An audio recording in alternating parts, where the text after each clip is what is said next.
Hello and welcome to Unacademy IAS English, a one-stop destination for the English medium civil services aspirants. A very good morning and welcome to the daily Hindu news analysis. So let's take up today's discussion by first looking at the topics that we are going to discuss. From the Delhi edition of the Hindu, I have chosen 8 important articles. We have 7 articles for a detailed analysis which would be relevant both for prelims and mains, and we have one small article which is important for the prelims exam. So let's cover all these articles one by one, and we will ensure it's a comprehensive discussion so that you don't have to go back and read the newspaper again. If you guys are benefiting from the initiative, do support us with your likes, your comments, and do share the video with other aspirants as well.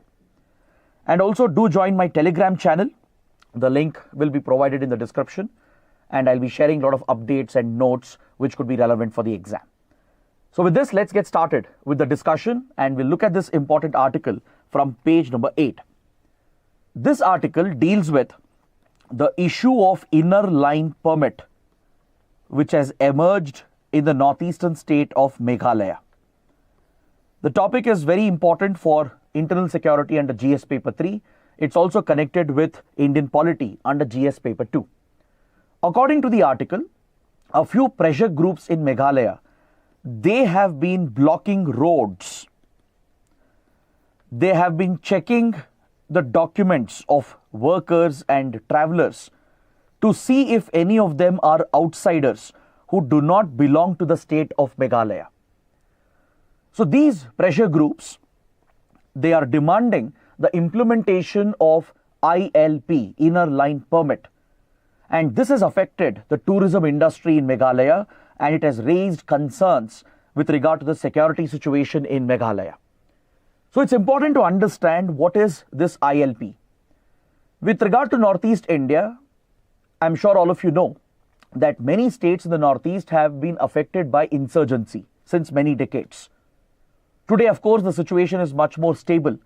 But if you go back in time, Northeast India has witnessed a lot of destabilization as a result of insurgency led by some of the native ethnic tribal communities. And in all these insurgencies, ILP has been one of the primary issues. Several native indigenous communities have often demanded the implementation of ILP in their respective states. So today we will understand what is ILP. We'll look at the history, its functioning, its implications, and why there is a demand in Meghalaya as well for the implementation of ILP. Currently, there are few northeastern states where this system is already in place.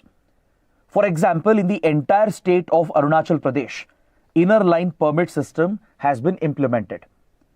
Even in Nagaland, except for Dimapur, which has a diverse mix of population, so except for Dimapur, across Nagaland, ILP has been implemented. Then even in the state of Mizoram, ILP is in operation. And recently in Manipur, following demands by the Meiteis, who are in majority, and following a push by the government of Manipur, the center extended ILP to Manipur as well a few years ago. So these are the 4 states where ILP is in operation in some form or the other. So now Meghalaya is also demanding a similar system. So ILP essentially, it's like a visa if you want to compare it with, let's say, immigration or foreign immigration.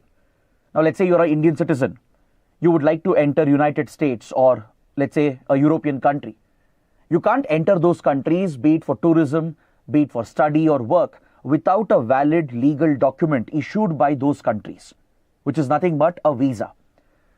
So similarly, there is a system within India, within our country, which applies to Indian citizens. So if any outsider is entering some of these states where ILP is in operation, you need this permit. So it's essentially a travel document which is issued by the state government. The concerned state government issues ILP. But the central government has to extend ILP in the first place. The Ministry of Home Affairs has to agree to extend ILP to a particular state, and the central government has to approve its implementation. After that, the concerned state government can start issuing ILPs to outsiders who are trying to enter the state. So be it for travel purposes, to settle down, to buy land, to open a business, to do any kind of activity by entering a state where there is ILP, you would need a permit. This applies for Indians from other parts of the country. Let's say you're from Gujarat, Maharashtra or Karnataka and you wish to enter Arunachal Pradesh or parts of Nagaland, Mizoram or Manipur. You need to apply to the state government and get the ILP, the inner line permit. So it's a restriction on the outsiders. It's a restriction that applies to Indian citizens. Now, some of you might argue that won't this violate provisions of Article 19, which guarantees the right to movement and the right to work, right? But of course, this is not an absolute fundamental right. There are reasonable restrictions. On certain reasonable grounds, your right to movement, right to work can be curbed. And in the Northeast, there are such reasonable restrictions. Because this system has been mainly designed to protect the interests of the tribal communities. Ethnic tribal groups, they are very concerned about their land, their livelihood opportunities, their culture, their language. So any large influx of outsiders could dilute the culture and the economic status of the ethnic tribal communities. That is the reason why a system like ILP has been implemented. Now, if you look at the history of ILP, it actually dates back to pre-independence era. It goes back to colonial times. The British introduced the Bengal Eastern Frontier Regulation Act in 1873. And this system was introduced by the then British government in order to ensure that British commercial interests were protected in the Northeast. Because in the Northeast, the British had kept their eyes on the tea plantations, the forest resources, which would be precious for the British enterprises. But they ran into trouble with the local tribal communities who opposed the expansion of British commercial activities in the region. So in order to ensure that British interests were protected while safeguarding the tribal demands and customs, ILP system was implemented through the Bengal Eastern Frontier Regulation Act. So British enterprises, they would have access to the plains of Assam, which was the primary commercial motive of the British. But in the hills of the Northeast, where the tribal communities were found, ILP was implemented, which meant any outsider, be it a foreigner or an Indian citizen, if they had to enter the tribal areas, they had to procure the ILP issued by the government. So previously in the colonial times, the purpose of ILP was purely to safeguard British commercial interests. Post-independence, after 1947, we inherited this system and continued ILP in some parts of Northeast India, but the interest was to genuinely protect the tribal rights. In order to protect tribal land and tribal culture and to satisfy some of the demands of the ethnic tribal groups, we continued the ILP system after independence. So Arunachal Pradesh, Nagaland, Mizoram, they had the ILP system, and recently it has been extended to Manipur as well. So now the demand is coming from Meghalaya. So which group is demanding ILP? What's the reason behind it? That is what we need to understand. See, Meghalaya as well has been receiving a lot of outsiders, be it refugees from neighboring countries, be it illegal migrants. So this has been a sensitive issue in the Northeast, from Assam to Tripura to Manipur to Meghalaya. The entry of refugees and illegal migrants has been a major concern. In fact, if you look at the large-scale influx of refugees from East Pakistan, the flow of refugees and then illegal migrants from Bangladesh, this has been a very sensitive issue in states like Assam and Tripura, and it even contributed to the start of local insurgent movements against the entry of outsiders. If you look at insurgent groups like ULFA in Assam, ULFA's origin is directly linked to the entry of Bangladeshi refugees and illegal migrants, because the Assamese, the native Assamese, perceived the outsiders as a threat. The same happened in Tripura. The Tripuris would perceive the refugees and illegal migrants as a threat. leading to the start of insurgent movements in Tripura. So, across Northeast India, there is a lot of sensitivity when it comes to the entry of outsiders. It's not just about refugees and illegal migrants from other countries like Bangladesh or Myanmar. It's also about Indians from other parts of the country. The tribal communities are very protective, very guarded with regard to their land, their culture, and their customs. So, over the decades, there have been Indians from other parts of the country who have entered these states. Some of them have settled over here. Some of them have found work opportunities as well. But the locals see this as a threat. So, in Meghalaya, there are few communities which have been demanding ILP in order to protect their interests. So, an outfit called the Hynivthrep National Youth Federation, which is a pressure group, has been leading the demand. It has been leading the protests as well, and they have formed these vigilante groups and they have taken matters into their own hands. This is essentially illegal. As of now in Meghalaya, there is no ILP in place. The center has not extended ILP. But these pressure groups that they claim to represent the tribal communities here, they themselves are placing road blockades, checking vehicles and the documents of the people who are passing through, especially at critical checkpoints and roads. And they are checking whether the workers and the people who are traveling around, who are working there, whether they are from Meghalaya or not. So those who are domiciled in Meghalaya, they don't need ILP. Only outsiders need an ILP. In Meghalaya, there is no such ILP as of now. So they are checking documents of workers and even tourists, and they are targeting them, and there have been few attacks as well. So this has led migrant workers and non-tribals to flee the state. It has started hurting the economy of the state. Tourism has taken a major hit. Hotel bookings have dropped. So if you look at Meghalaya, there has been a history of extremism and insurgency as well, primarily by some of the extremist factions amongst tribal groups such as the Kasi, Garo and Jaintia community. I'm sure all of you would have heard about these hill areas in Meghalaya along the borders with Bangladesh, the Garo, Kasi, Jaintia hills. In fact, these tribal hills, they have full autonomy, constitutional autonomy. Autonomous district councils have been set up here with constitutional status under the 6th schedule in order to protect the tribal land and tribal customs and to ensure tribal welfare. Just the other day, we were talking about 6th schedule provisions. So the government of India has already safeguarded tribal rights by providing constitutional autonomy to these tribal hill areas. But still, some of the extremist radical factions, they are not satisfied with constitutional autonomy. They also want ILP to be implemented in order to prevent outsiders from entering Meghalaya and mainly prevent outsiders from taking up work or from purchasing land in Meghalaya, particularly in the hill districts. So if you look at the Hynivthrep organizations, if you look at a group called HNLC, Hynivthrep National Liberation Organization or Council, this has been a militant outfit. Formed in the 1990s, it proclaims to represent the Kasi and Garo community.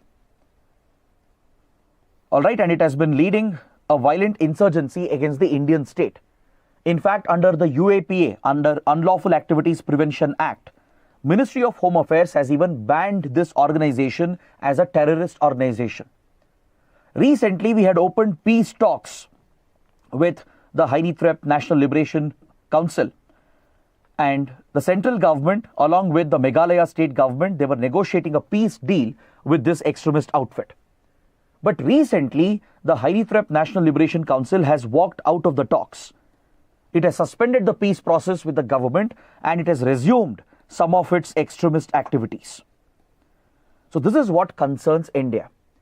So now, some students' union, such as the Kasi Students' Union and the Hynivthrep National Youth Federation, which are pressure groups and civil society groups, which also have links with some of the extremist organizations, they have been taking matters into their own hands and enforcing a so-called ILP, which does not exist in Meghalaya.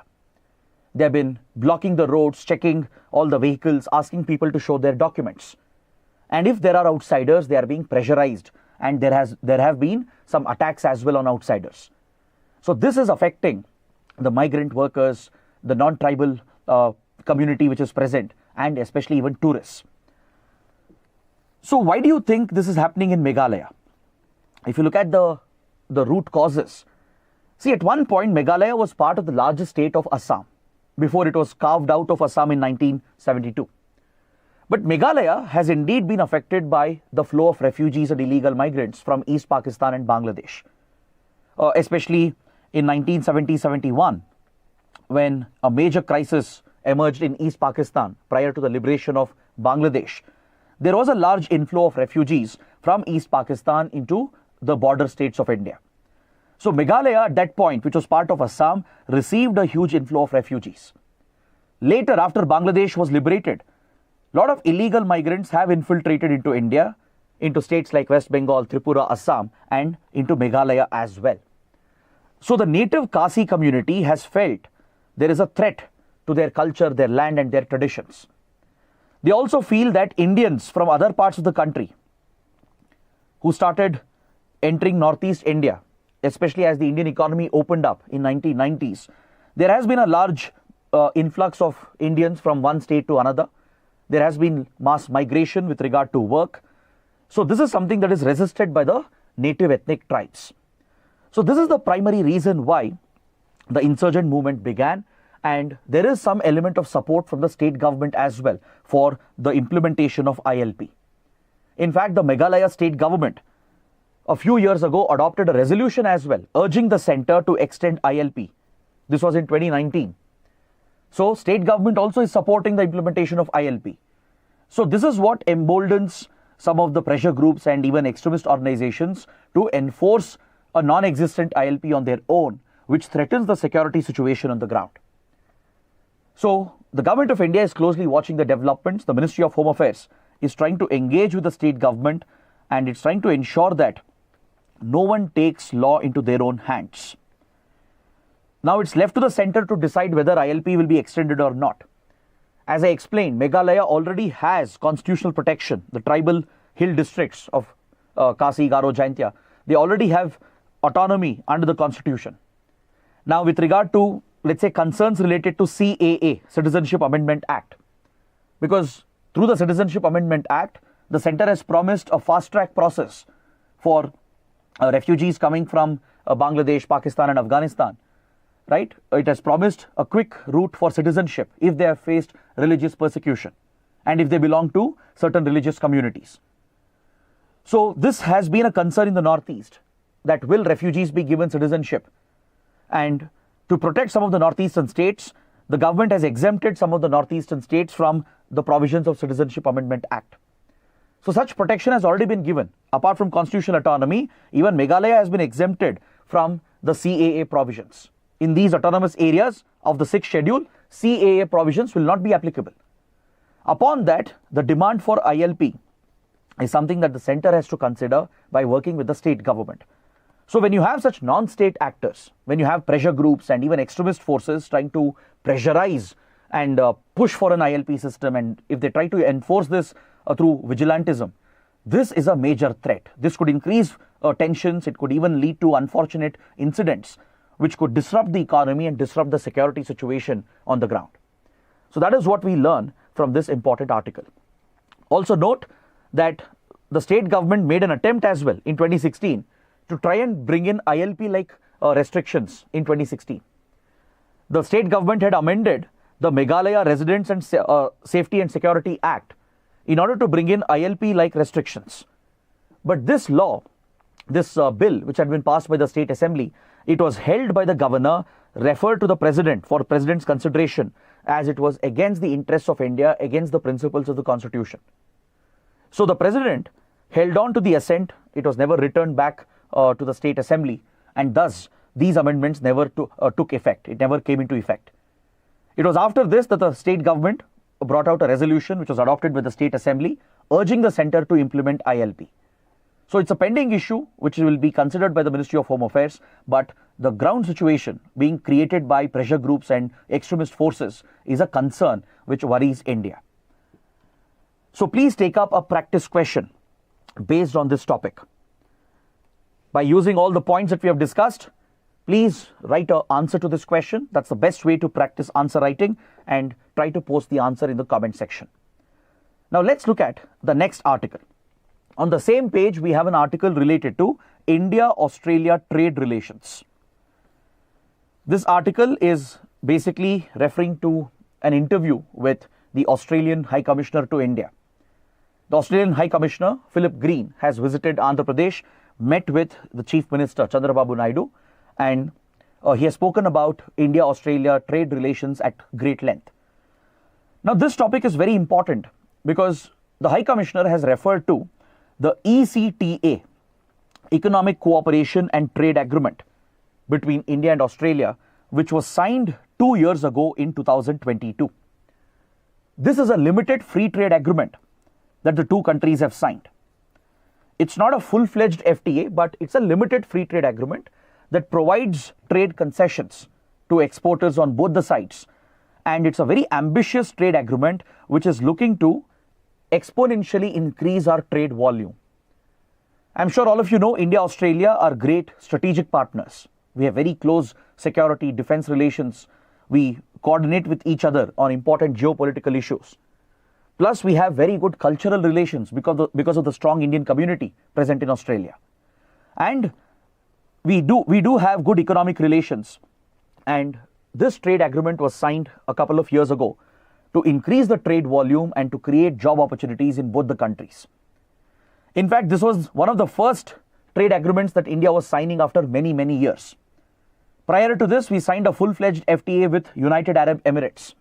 A comprehensive economic partnership agreement was signed with UAE in 2022. Followed by that, we signed this limited FTA called the ECTA with Australia. So through this trade agreement, a lot of concessions have been given for selected goods and commodities and services. Almost duty-free access has been provided. For selected goods, commodities and services, duty-free access was extended. For example,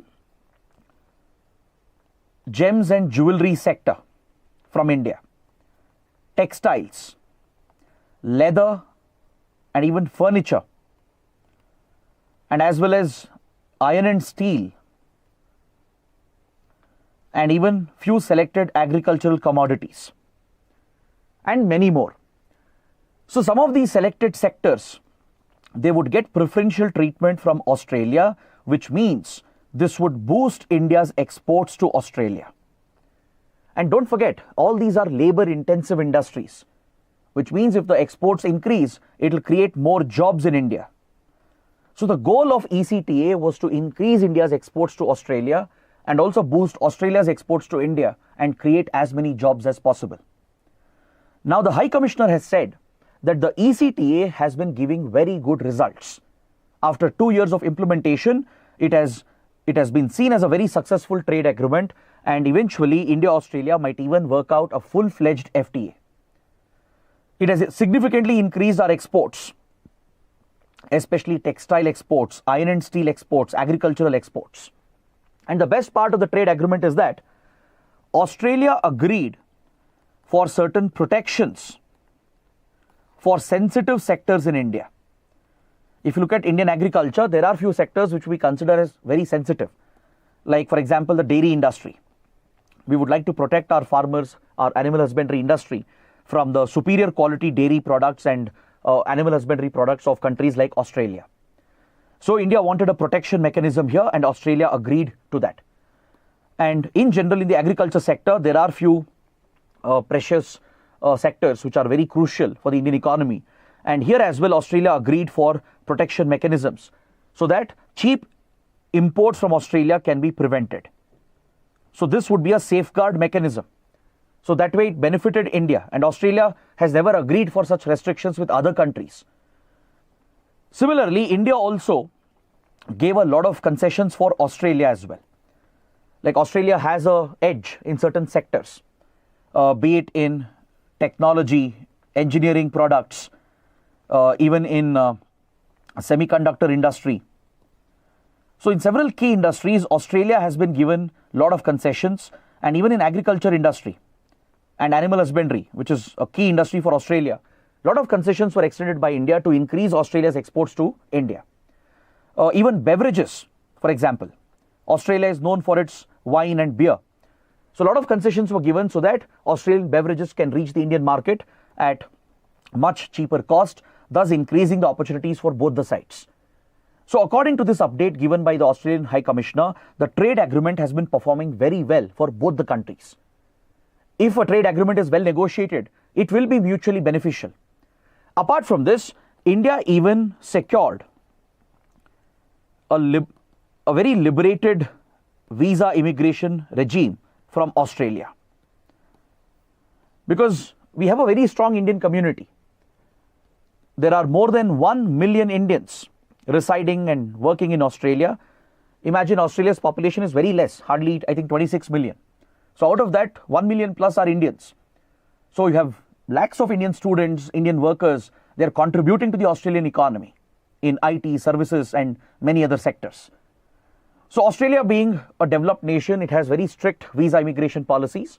But for India, it has provided a more relaxed visa regime. Today, you can easily apply for an e-visa and secure travel access to Australia. There are great universities in Australia, great work opportunities, which has helped Indians. And that forms the cultural bond between the two countries as well. So Australia is a big source of remittances to India, right? So because of this trade agreement, India got a more liberal visa regime that benefits the Indian diaspora. So this is perfectly in line with the overall strategic relations that exist between India and Australia. For example, we are part of groupings like the Quadrilateral. We have military exercises like Malabar, where India and Australia take part together with US and Japan. So these are like-minded countries in the Indo-Pacific. They have similar concerns about China's aggression. So it only makes more sense for India and Australia to collaborate and work together and to build a solid relationship based on a strong trade relationship. We also have very good bilateral defense relations with Australia. We have several bilateral defense exercises between Indian and Australian armed forces. We recently took part in a multilateral air exercise, which is organized by the Australian Air Force. Indian Navy participates in several multilateral naval exercises organized by Australia. So we have very strong, flourishing defense relations. We are also part of Indo-Pacific Economic Partnership or Framework, which is a US-led initiative in the Indo-Pacific. So such a trade agreement will only take forward our trade relations. And also please note down that India and Australia are very key partners to each other, especially in the field of energy security. See, India is deficient in certain energy sources, and Australia is a major supplier. For example, Australia is a key supplier of coal to India, and for coal exports, concessions were given by India so that it can increase Australia's coal exports to India, which will benefit the Australian economy, plus it will benefit India's energy sector. Clear? Plus, Australia is home to critical minerals. Australia is blessed with many critical minerals, not just precious minerals like iron and others. It is even blessed with critical minerals like lithium, copper, etc., which is crucial for a green transition, crucial for battery technology and other strategic industries. So Australia is becoming a reliable supplier of critical minerals and other essential minerals, and even this is covered under the ECTA. So that is what we learn from this important article. And also, Australia is showing interest in helping Andhra Pradesh to develop Amravati, the proposed new state capital for Andhra Pradesh. So this is a dream project for Chandrababu Naidu. And recently, the central government has given all the support through the union budget. 15,000 crores have been allocated for the development of a new capital for Andhra Pradesh. And Australia is looking to be a partner because Australia has experience in building new capitals. If you look at Canberra, the Australian capital, it was built from scratch. It was built on farmlands. So Australia has some experience in building world-class capital cities where none existed. So Australia is looking to partner with Andhra Pradesh in developing Amravati, and that is something you need to look out for. So please take up this mains question. India-Australia trade relationship is poised for exponential growth. Illustrate. And I also would like to mention that under the ECTA, there are few protection mechanisms to ensure that third-party exporters from other countries don't misuse the free trade route. There is a rules of origin requirement. So exporters have to prove that significant value addition has been done within the economy of India or Australia before availing the benefits of the trade agreement. So third-party exporters from other countries, maybe China or other countries, they can't misuse this trade route to flood the other country with cheap imports. So there is a rules of origin requirement as a protection clause. There is a review mechanism as well. After a few years, India, Australia will review the ECTA to check if there are any shortcomings and if there is any adverse impact on either of the countries, so that they can plug the gaps and make it a well-functioning trade agreement between two important trading partners. So based on this analysis, I would expect you to write an answer to this question, and please post your answer in the comments. Right? It will help the other students as well. Now let's look at another article related to international relations and internal security, again on page number 8. It's a very small update. Under the BIMSTEC, if you remember, we studied BIMSTEC yesterday in complete detail. So a BIMSTEC security meeting had been organized in Myanmar. Myanmar, our neighboring country, was hosting a security meeting of the national security advisors of the BIMSTEC countries. So from India, Ajit Doval, India's NSA, participated in this meeting with the other counterparts of BIMSTEC. So all the security chiefs of Bangladesh, Sri Lanka, Thailand, Myanmar, Nepal and Bhutan, they were all present. And this was an opportunity for India to interact with Myanmar's military leadership, with the military junta. So Ajit Doval has met with the Prime Minister of Myanmar, who is from the Myanmar's army, who's part of the military regime. And both officials have discussed some key security issues which are affecting India and Myanmar. This again highlights the importance of BIMSTEC, not just as a regional grouping, but also in the security domain. BIMSTEC does have a lot of focus on the security domain, and even we had organized a military exercise a few years ago. India has been adding a military security dimension to BIMSTEC. We had organized a military exercise as well, apart from a disaster management exercise. So during this interaction between India's NSA, Ajit Doval, and Myanmar's Prime Minister, the current security situation in Myanmar and the situation along the India-Myanmar border has been discussed. As you all know, Myanmar is going through a civil war. Since 2020, Myanmar's military has captured power again. It has declared a state of emergency. It has re-established the junta rule. So this has led several armed ethnic organizations and pro-democracy forces to declare an armed rebellion against the military regime. The military has used brutal force against the protesters and the rebels. It has committed large-scale human rights violations as well, killing hundreds of civilians. And the armed groups have seen tremendous success of late. They have come together under an alliance called the Three Brotherhood Alliance, where insurgent groups like Arakan Army from the Rakhine region, which borders India, and a few other insurgent groups in Myanmar and pro-democracy armed groups, they have all come together to form the Three Brotherhood Alliance. Three militant organizations, including the Arakan Army, they have formed this alliance and they have been delivering significant hits to Myanmar's army. They have managed to capture critical military bases, border checkpoints, and even airports. And especially along the India-Myanmar border, Arakan Army has captured some vital installations.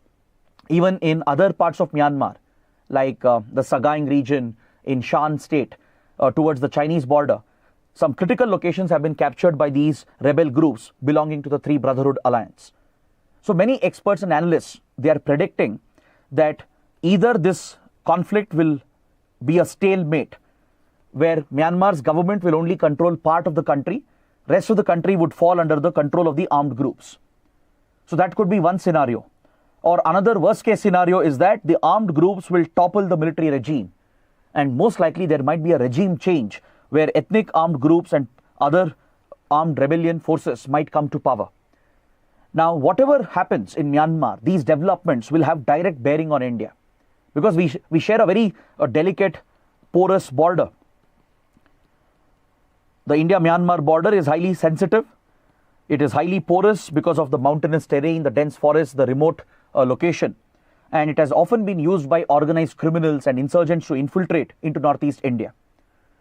In fact, the government of India and even the state government of Manipur, they have already connected the crisis in Myanmar with the recent ethnic violence in Manipur.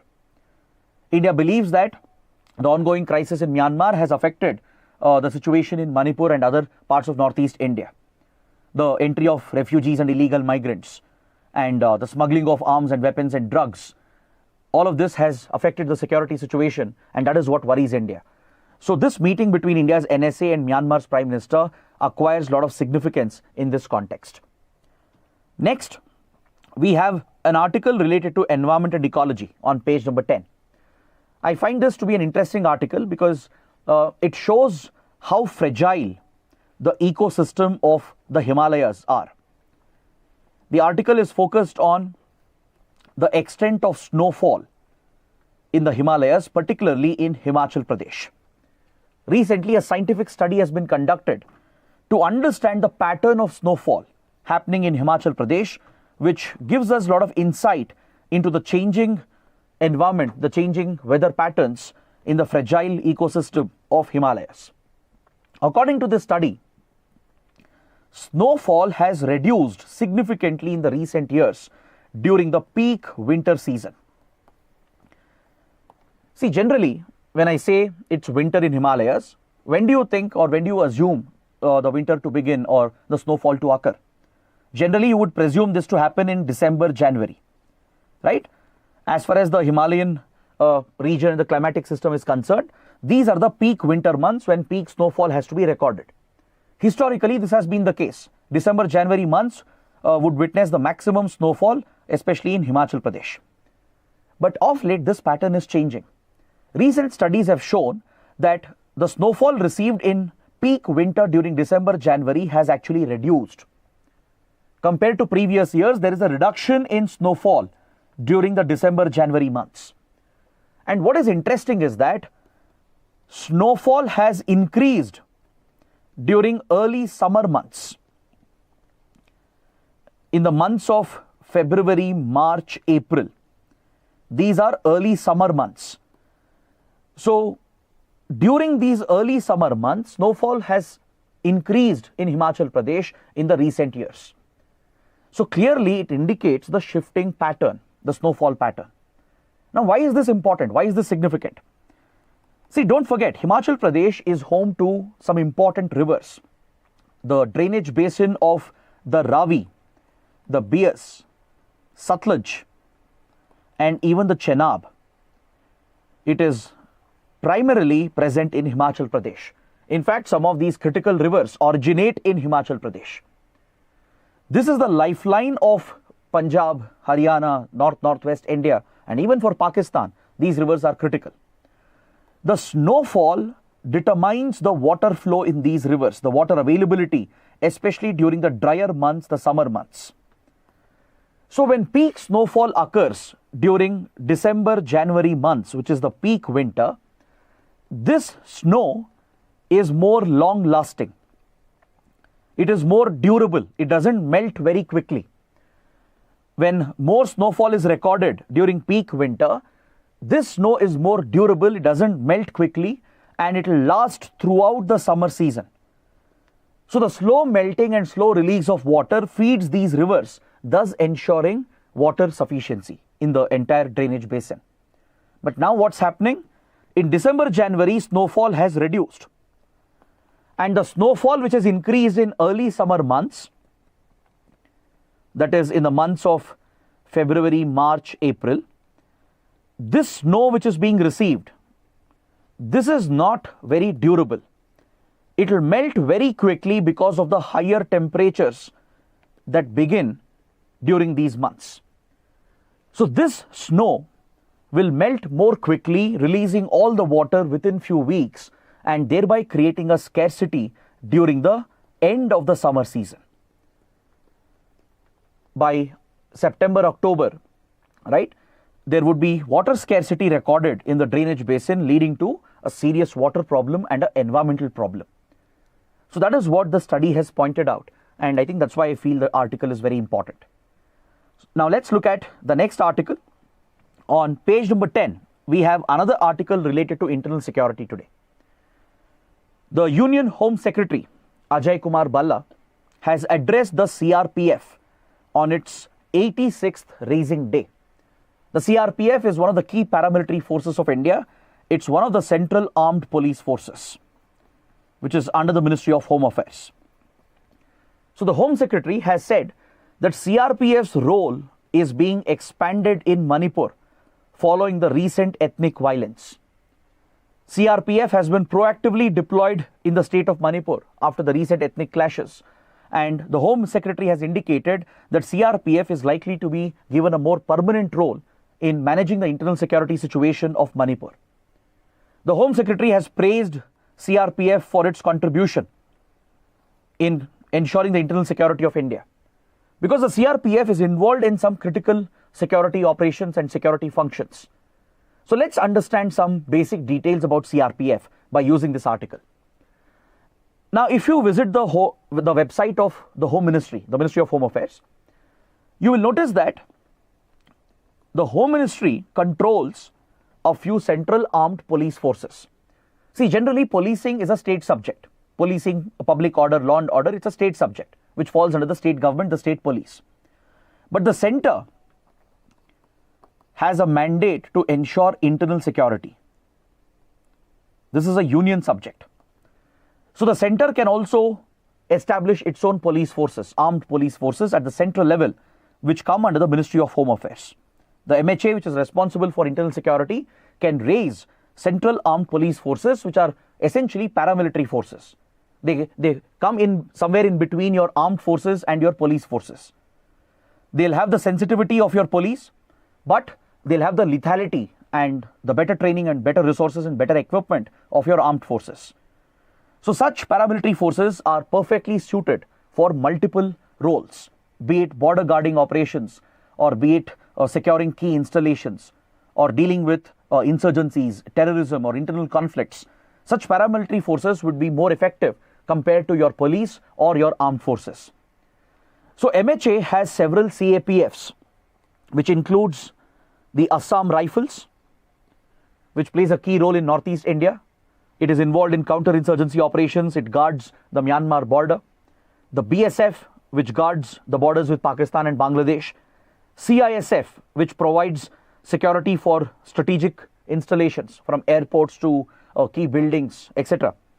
CRPF, the Central Reserve Police Force, which we are discussing in this article. The ITBP, Indo-Tibetan Border Police, which is a border guarding force with regard to the China border. The NSG, National Security Guard, or the Black Cat Commandos, a special elite commando unit which specializes in counter-terrorist operations. It specializes in anti-hijack, anti-hostage situations.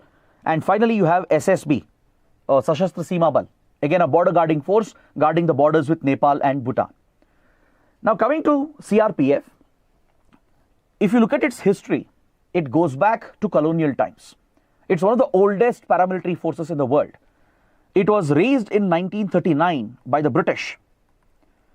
Back then it was called the Crown Representative Police, as it was a security force representing the British Crown. Its mandate was to tackle the threats that were emerging in princely states of India. Because by 1930s, our freedom movement had picked up. It had gained momentum. So across India, there were organized campaigns and protests against British colonization, and a significant push was being given for independence of India.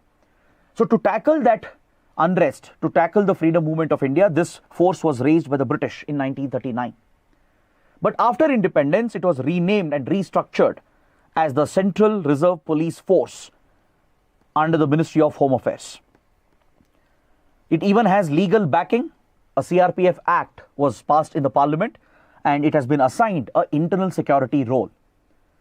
So it's not a border guarding force, but historically it has performed the role. It has been given diverse set of roles historically, but today it has a very specific role, which is only internal security. So let me explain this quickly. In the initial years after independence, CRPF was used for various roles and operations. Be it the threat posed by China. China was already carrying out incursions, especially in the Ladakh sector. Eventually, we even fought a war with China in 1962. So during these operations along the Chinese border, CRPF was actively deployed along with the Indian Army. Then prior to that, when Pakistan was creating trouble in Junagadh, when Pakistan was trying to influence the Nawab of Junagadh to force Junagadh to join Pakistan, it was CRPF which was primarily used by the then Nehru government to impose a blockade and force Junagadh to accede to the Indian Union. That is how Junagadh was annexed by India. We held a plebiscite eventually, and Junagadh became an integral part of Indian territory. So CRPF played a critical role in this operation. Then across northeast India, whenever insurgencies broke out, CRPF was actively used along with Assam Rifles and Indian Army. And when the Khalistan movement broke out in Punjab, CRPF was deployed in counter-insurgency operations. It has been deployed in counter-insurgency, counter-terrorist operations as well. Today, even in Jammu and Kashmir, it has been deployed in a counter-insurgency role. It will assist the Indian Army, works closely with the Indian Army in J&K to not just maintain law and order, but even to get involved in coin operations. So across northeast India, CRPF has historically seen action, and more recently it was designated as the primary anti-Naxal force of India. In the Naxal corridor, CRPF has been designated as the primary anti-Naxal force to supplement the police forces of the state. In fact, CRPF even raised a special force unit called Cobra, Commando Battalion for Resolute Action, which specializes in guerrilla warfare and jungle warfare. So Cobra battalions have been very successful in targeting Naxals, and CRPF has seen tremendous success in these anti-Naxal operations. So now CRPF has been given a new role, which is to play a bigger internal security role in Manipur, given the recent ethnic clashes that have broken out in the state. See, after the Kargil war, after we adopted one border, one force policy, right? It was recommended by the Kargil Review Committee, by the way. So after we implemented one border, one force policy, each CAPF was given a specific role. Like, for example, BSF has only one mandate to guard our borders with Pakistan and Bangladesh. ITBP has only one mandate to guard the borders with China. Similarly, for every CAPF, there is a single mandate, a clear mandate. But CRPF has been a very diverse force, because historically as well, it has been involved in border management, in counterinsurgency, in border security, etc. So even after one border, one force policy, CRPF has been deployed in such a diverse role in internal security operations. So right now it's operating in the Naxal corridor, dealing with anti-Naxal operations. It's deployed in J&K, again in an internal security role to assist the Indian Army, right, to maintain law and order, to assist in counterinsurgency operations. And now it's being given a bigger role in Manipur to stabilize the situation and deal with the ethnic violence. So that is what we learn from this important article. Now coming to page number 13, we have two articles relevant for Indian economy based on the recent budget that was tabled by the Modi government. So let's take a quick look at these columns. They actually provide a good analysis, a detailed analysis of some aspects of the union budget. So this article, it focuses upon the priority areas of the budget with regard to infrastructure. Because I'm sure all of you know that Modi government has been giving a lot of priority for infrastructure development in order to make India a $1 trillion economy, to make India a $5 trillion economy. The Modi government has declared an ambitious objective to make India a developed nation, a Viksit Bharat by 2047. So to put India on the right path, to ensure modern infrastructure is created in India, the capex or the capital expenditure has been significantly increased by the Modi government over the years. For example, if you look at the last 2-3 budgets, the capital expenditure has been significantly higher. It's been 3% of GDP and above in the last 2 to 3 budgets. And this time, the government has further increased the capital expenditure, which is around 11.11 lakh crore rupees. This amounts to around 3.4% of our GDP. It amounts to around 3.4% of our GDP. So our capital expenditure has been consistently stepped up by the Modi government. The goal clearly is to provide enough finance for key infrastructure projects. So now the question is, where will this money be spent? In which sectors under infrastructure will the capital expenditure be incurred? What are the priority areas? Let's understand this quickly. And what issues are present when it comes to infrastructure creation? So let's take a look at this. So if you look at the infrastructure sector, right, capital expenditure will always help in creating long-lasting capital assets, which will contribute to the economy in many ways. It will not only create immediate jobs, but it will drive overall economic development. So one primary focus of infrastructure development is connectivity. Connectivity receives the highest priority, and especially road transport has been a focus. Under Union Minister Nitin Gadkari, the road transport sector has really transformed. So the transport sector receives the bulk of the allocation which has been made for capital expenditure. Power sector is another focus area. So Ministry of Road Transport Highways has received a substantial allocation. You need not remember the actual amount allocated, not necessary. Just understand which are the priority areas, that is more than enough. Railways also has received significant allocation because railways is focusing on modernizing the communication infrastructure, the signaling systems, and also to install the Kavach system to prevent accidental collisions. Recently, we have seen many horrific train accidents. So the indigenously developed Kavach system, the automatic train protection system, which brings the trains to a halt if they're on the same track, this is being expanded along with the expansion of the signaling and communication network of the railways. So this will require significant capital, and accordingly allocation has been made, higher allocation has been made. But however, for civil aviation and shipping, the allocation has not been very substantial. There is a slight decline in the allocation for civil aviation industry because civil aviation has already reached a certain saturation. Through the UDAN scheme, we have opened up civil aviation even in smaller towns, in tier 2 cities as well. And there has been a significant expansion of India's civil aviation capabilities. So there has been a slight reduction here, and in the shipping sector, the allocation has largely stagnated because under Sagarmala initiative, some of the stated objectives have already been achieved. Now let's go through each sector. Let's look at each individual sector and let's see how we are performing. What are the achievements, what are the shortcomings, and what should be the focus area? For this, we will take the help of economic survey along with the union budget because they provide some important insights.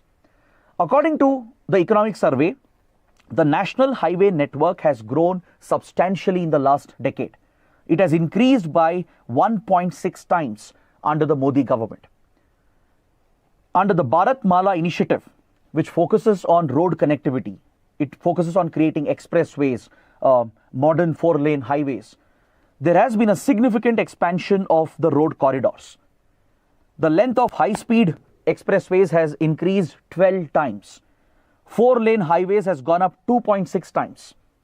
So this is a significant achievement for the central government.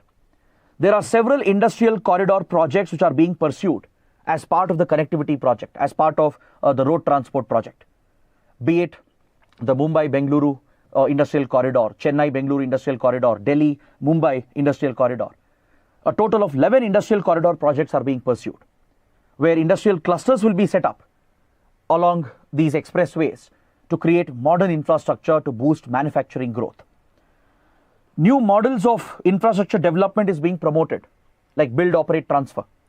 Under public-private partnership, right, private builders will be encouraged to take part if there are lucrative models being implemented for infrastructure development. So the private sector will build the project, operate, make the profits, ensure that they break even, make some profits, and then they will transfer the project back to a government entity or a government listed contractor. So such models are being actively promoted, and right now the focus is to shift from asset creation to asset maintenance, asset management.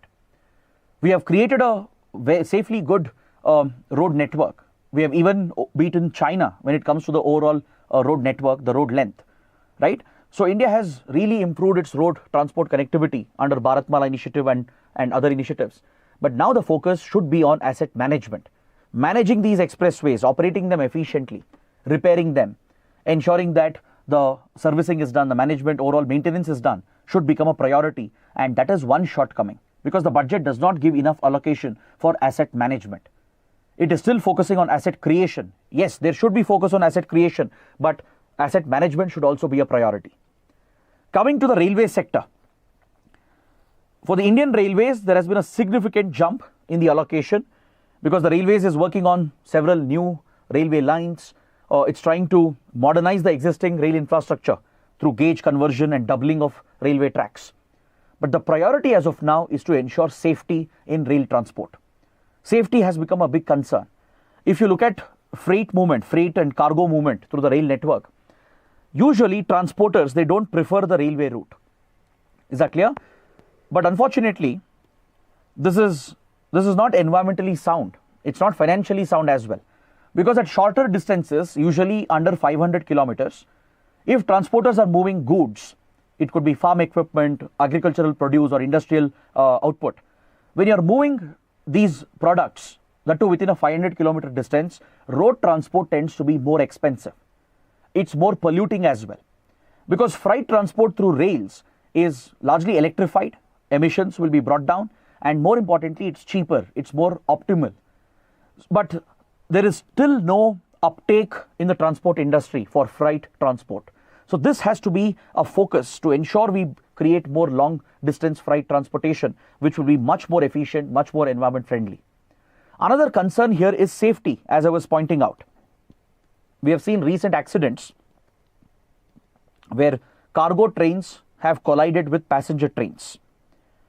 I'm referring to one recent horrific train incident. Right? So this raises serious questions about train safety, railway safety in India. That's why improved signaling communication is important, and safety systems like Kavach is critical.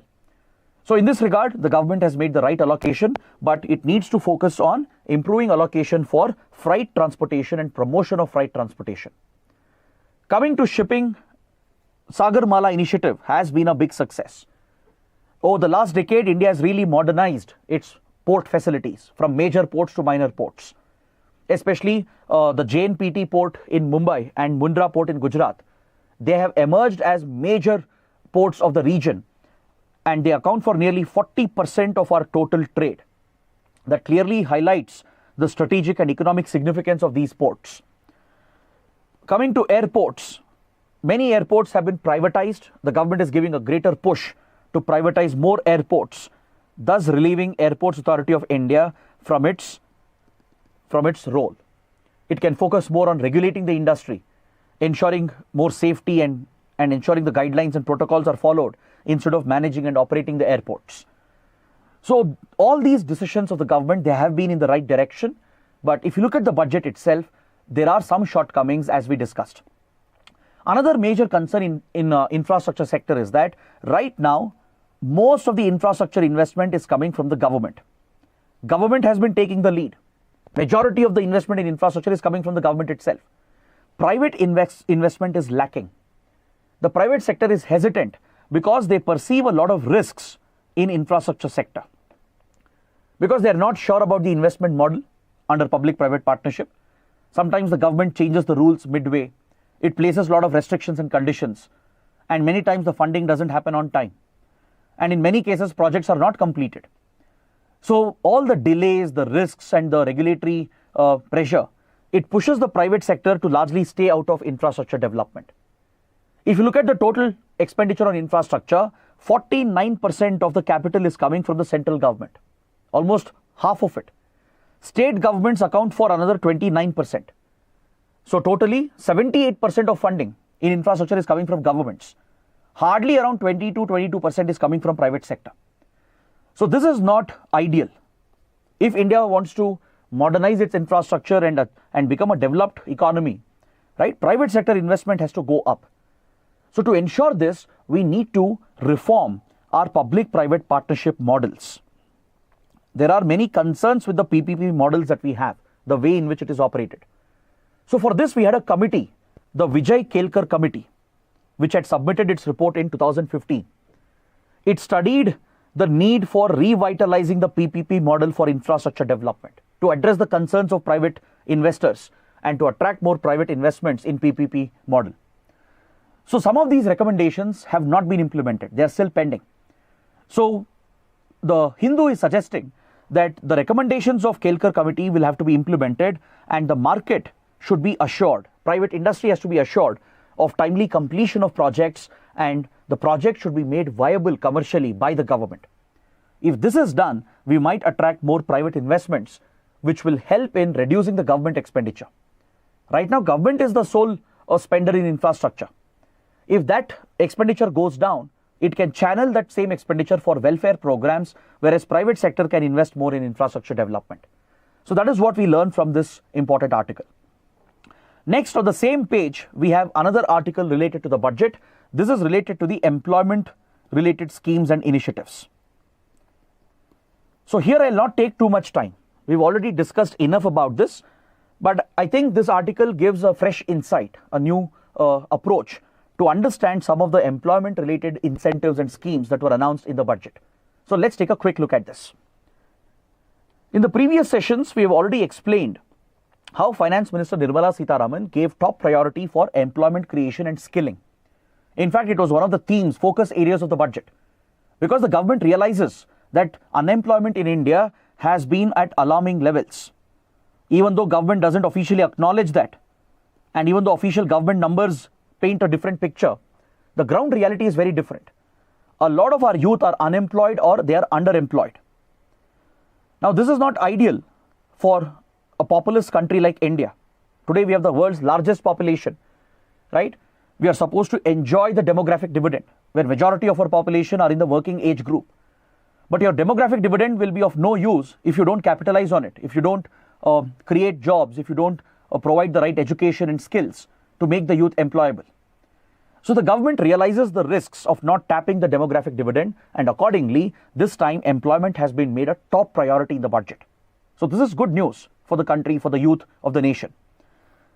Almost 23 times the word employment has been mentioned. That itself shows the priority given by the government for employment and skilling. But however, if you look at the initiatives that were announced, there are some positives, there are some drawbacks. So let's quickly analyze this, and after that, we will go to the last article and end the discussion. Now, if you look at India's workforce, out of the 141 crore population that we have, around 56.5 crore people are in the working age group. Is that clear? So out of this total workforce that we have, majority of them work in the agriculture sector. So this makes India a agrarian economy. We are still primarily an agrarian economy. 45% of our workforce is employed in the agriculture sector, be it directly on the farms or in farm related jobs. Around 11 to 12% in manufacturing, which is very low. If a country wants to really develop, your manufacturing led jobs has to increase. You have to create more jobs in manufacturing, because this is where labor intensive industries are present, where there is greater scope for creating mass job opportunities for the masses. But in India, we have a skewed pattern where services has taken over manufacturing, and we find more job opportunities in the services industry, close to 28 to 29%. Another 13% in construction. But again, construction is largely daily wage labor, it's manual labor, right? So this pattern that we have, if you look at the workforce, if you look at the overall economy, it's very skewed. Most people are trapped in agriculture. You have educated youth, people with degrees and good qualification, but they're not finding good jobs in manufacturing or in services, pushing them back into farming and agriculture. See, if they're interested in farming agriculture, that is a different thing. But if they have higher skills, higher education, and if still they can't find a job, and if they land a below par job, right, that is underemployment. It's a classic case of underemployment. So studies have clearly shown that a large percentage of our youth are underemployed or they are unemployed. Government numbers claim something else. Government officially says unemployment rate is just 3.2%. But experts say that we have to take this with a pinch of salt. Because how it is estimated, the methodology is what matters. Because on the ground, the reality is very different. The consumption at the ground level remains low because of lower salaries or no work available at the grassroots. Many job seekers, as I was explaining, they remain employed in informal sectors. They remain employed as casual daily wage laborers, or they remain employed in agriculture sector, which is not conducive, which is not suitable to have such a large population depend on these unreliable sectors. Ideally, you should have a smaller set of your population dependent on agriculture and larger set of your population dependent on manufacturing and then services. But in India, we have seen a skewed pattern because of the greater push that was given to services over manufacturing, right? There were many other factors which has contributed to this: the poor infrastructure, the dependency of the economy on agriculture, right? And the problems in the agriculture sector and our inability to shift our farm labor into manufacturing. This has led to this skewed pattern. Now, if you look at the workforce, recent studies have shown a large number of our reported workforce, they are either not paid well or they are underpaid.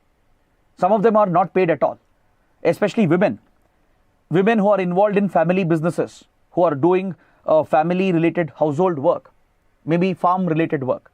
They don't get paid for it separately. In patriarchal societies, the men keep all the money, depriving women of the income, right?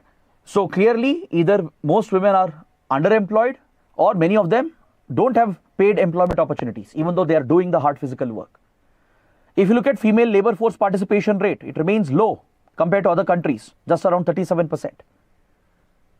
So youth unemployment is at around 10%, with urban unemployment at 6.7%. So these numbers are quite alarming. So that is why the column is urging the government to ensure that the employment related incentives which have been announced, they are designed in the right manner and implemented in the right manner. Now, if you look at the salaried workforce in our country who work in the formal industry, right? They don't have proper social security. Even though they are in the formal industry, many of them don't have insurance, they don't have pensions, they don't have access to PF.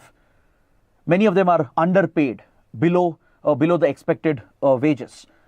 So this is the crisis affecting the employment industry in India. Now, if you look at the new schemes that have been announced, a number of employment linked schemes and incentives have been announced. For example, the finance minister announced a first timers scheme for those employees who are entering the workforce for the first time. This is great news for those of you who are graduating. If you enter the workforce within a certain income bracket, you will get up to 15,000 rupees as an incentive from the government. The government will pay you 15,000 rupees. That's the maximum amount. So those with a salary of less than 1 lakh per month, they can receive the first month salary as a subsidy. Let's say you have a salary of 10,000 or 12,000 rupees a month. This will be paid in 3 installments. Okay, up to a maximum of 15,000 rupees per month will be paid. So essentially the government is saying we will reimburse or give a subsidy of 1 month's salary if your income is 1 lakh or below. The maximum limit is 15,000 per employee, and this will be paid over 3 installments. The government says this will benefit 1 crore workers who are entering the workforce. So this is to incentivize the youth to find job opportunities. The second scheme is to incentivize both employees and the employers. If companies are hiring, if they are hiring more workers, right, and if it's a fresh opening that they are creating and filling those openings, the company will also receive a benefit, the employee will also receive a benefit. They will get wage subsidies for a certain period. Up to 24% of a 25,000 monthly salary would be reimbursed back by the government. It will be paid as an incentive to the employees and the employer. This is to encourage the industries to hire more people, to bring in fresh workforce. And there is another incentive for the industry to hire more workers. The government has promised 3,000 rupees reimbursement per month for EPFO contribution. If they hire new workers, right, up to 3,000 rupees per month EPFO contribution will be paid by the government. The industry will deposit the amount initially and later they can claim a reimbursement from the government. So this again is to encourage the industry to hire more people and ensure that there are more job opportunities. And there is another scheme focused on skilling. There is a higher allocation given to ITIs and for the skilling programs that we have to provide vocational training and skilling opportunities. And the last scheme is an internship scheme in the top companies, in the top 500 Fortune 500 companies. The government will work with the private industry to create internship opportunities with a paid allowance. Now, this is where there is a criticism as well, that this has been copied directly from Congress manifesto, because Congress party had promised something similar. But apart from that controversy, these initiatives of the government, they look to be very positive to drive more employment creation. But however, if you go through the finer details, there are few concerns, there are few shortcomings. For example, under these schemes, there are a lot of conditions and procedures which have been prescribed, which makes it difficult to implement them. Now, for example, if you have to get 15,000 rupees as a subsidy, which is your first month's salary being credited by the government itself in 3 installments, there are many conditions to be met. There are many conditions. For example, the first installment will be paid into your bank account. All right, but the second installment, there is a condition. You have to complete a mandatory online financial literacy course. The government's idea is to push greater financial literacy amongst the youth who are joining the workforce. The intention is good, but experts are saying that this is a condition which can't be really enforced or implemented. So this will deprive the first-time employees from receiving the benefits. So in the implementation process, most of them may not get their second installment, and thus it might limit the overall impact of the incentive scheme. Second, the refund which the government is promising to the employer. This is also risky. The government's condition is that the employer should remain employed for 1 year, for 12 months. Now, what if the employee quits, changes job in between? So the employer will not get any reimbursement on the EPFO contribution. The government has promised 3,000 rupees per month reimbursement on EPFO contribution if they hire new workers. But what if the employee quits in 10 months or 8 months? What if they leave before completing a year? So this creates a risk for the industry, and no company will take the risk. When there is no guarantee that the employee will remain with them, why would they go hire extra people, right? Just because of the promise that the government will give them a reimbursement of 3,000 per month. So this scheme may not work because it may not incentivize the industries to hire more, because there is a drawback which has not been thought about by the government. And also the condition that a company should hire 50 workers minimum, or at least 25% of its existing staff, is a very high requirement. Especially if you look at MSME industry, small, medium enterprises, micro enterprises, they may not have such a big requirement for jobs. Why will they hire 50 people just because of getting a reimbursement? Why will they hire 25% of their staff strength, right? Unless there is a real necessity. So these conditions have not been well thought out according to experts. See, ideally what the government should have done is to focus on job creation. In order to create jobs in the economy, you need to create demand. You need to boost consumption. That should have been a focus. That should have been the priority.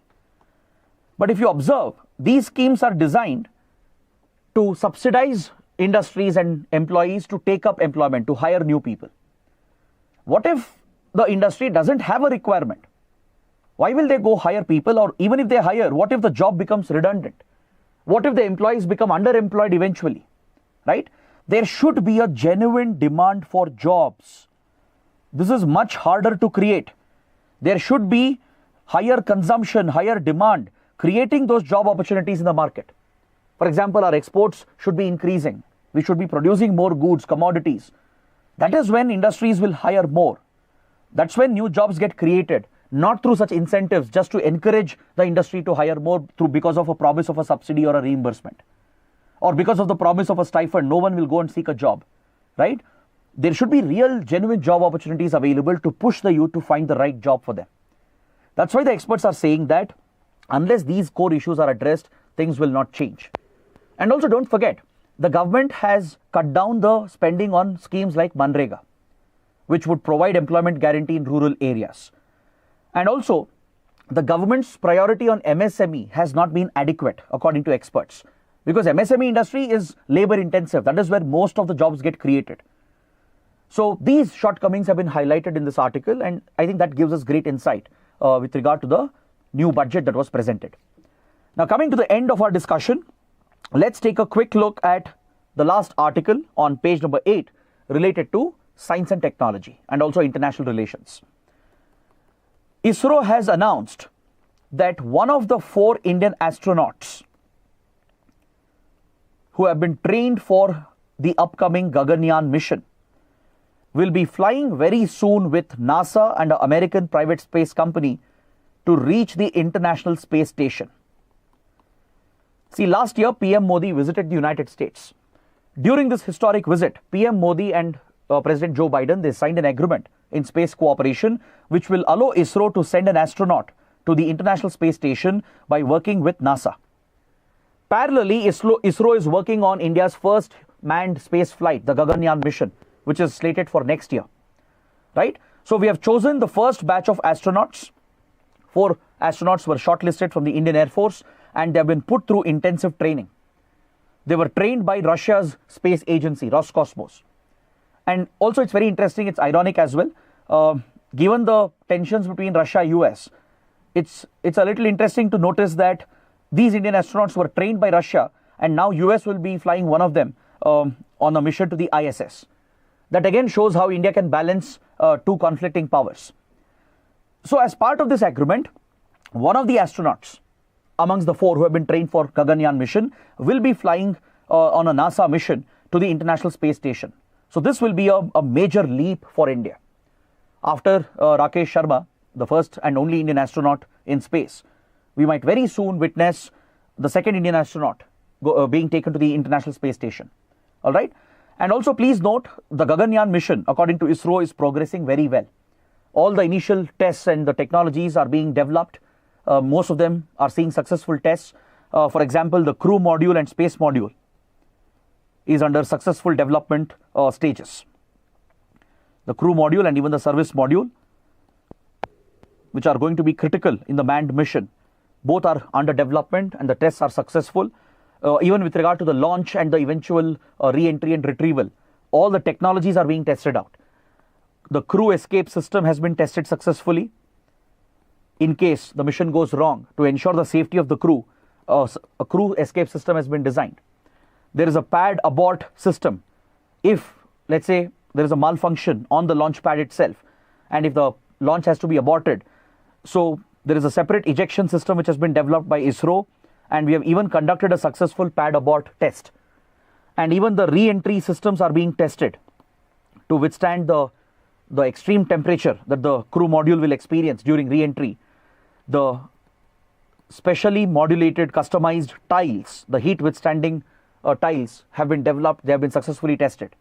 And even the parachute deployment system, which will slow down and arrest the crew module during the landing phase, has also been tested successfully.